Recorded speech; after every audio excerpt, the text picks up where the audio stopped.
sumasara. Paano ba naman di magkakaganyan yung mata ko, mga mi? Day 6 na nga ng ating pagbabalik tindera.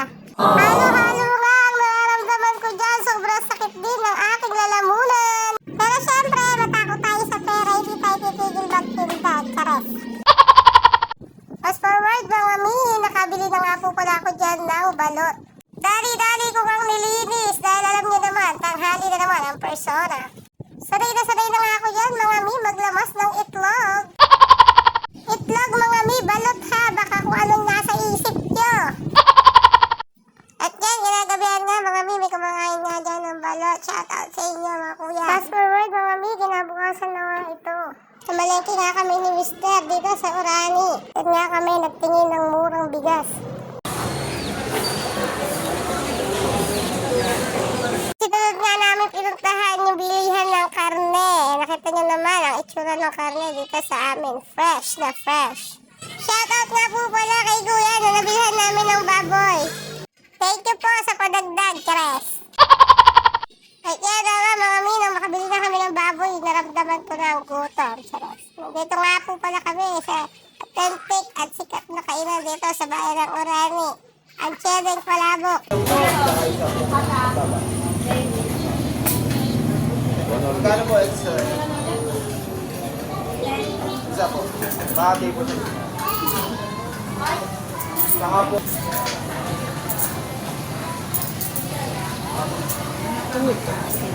At yan mga mi, may mga ina-offer din sila dito na mga pampasalubong. Meron din mga kakanin tulad niyan, yung kalamay kanin at ng kutsinta. Shoutout din po pala kay ate na mabait na nag-assist dyan sa amin sa counter. Order nga lang din kami dyan ng 2 order na palabok at 2 kutsinta, 2 puto. At umorder na rin kami dyan ng buko juice. Di muna nga kami nag-order na soft drinks namin. Siyempre maaga pa, almusal pa lang naman. At yan, sibugan na. Naku, mami, napakasarap ng kutsinta at ng palabok.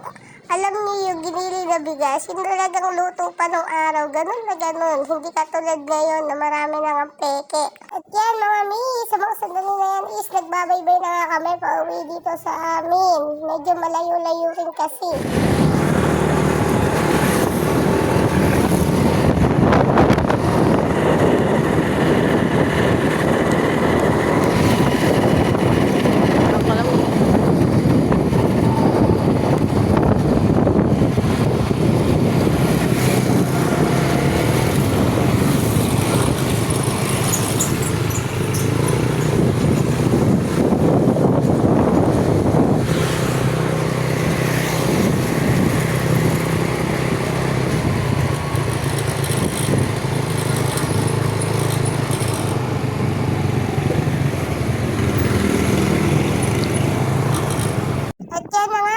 Paglabas namin dito sa kanto, habang binabaybay namin ang daan, nakakita nga ako dyan, nagtitinda ng leche flan. Naalala ko si Jugets, favorite niya nga pala ito. Ano leche flan? 5 each?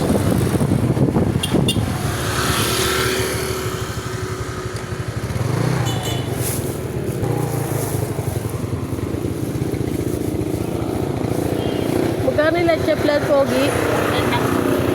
Pag isang piraso lang?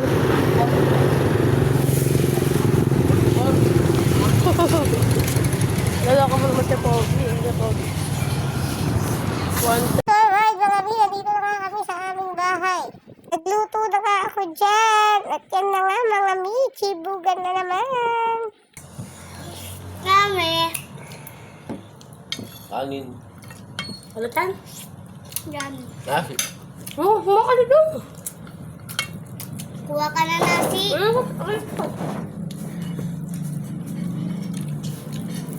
Nasi. Nasi. Nagbe-blurred yung camera ko, oh. At yan na nga mga mi, naloka ako sa cellphone ko. Akala ko sira na, unti-unti na nga ako kinakain. Chares, ay lumalabo pala. Yari bagets, ano nangyari sa cellphone mo? Nawawala yung mukha ko. Bigla na nga lang nagbe-blurred mga mi. Yung pala, madumi lang, kailangan lang pala punasan. At yan na nga, kita-kita na, face lock ng mama mo. Tutuwa nga ako dyan kay Bagets, Sinuturuan siya ng papa niya magsalita ng Kapampangan. At yan, mga amiga, galit ko nga dyan kay Mister. Sukat ba naman bigla dumighay ng napakalakas? Akala mo, paano? Di ba lang mag-excuse me po? Oh. Busog ka na ata. Tama na. Dumigay ka na. O, dadamihan ko na.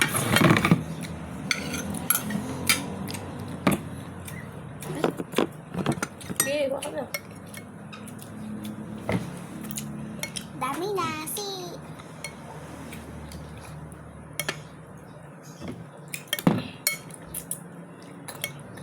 Mga bi, alam niyo ba, tuwa ako sa bata na yan. Super maganang kumain.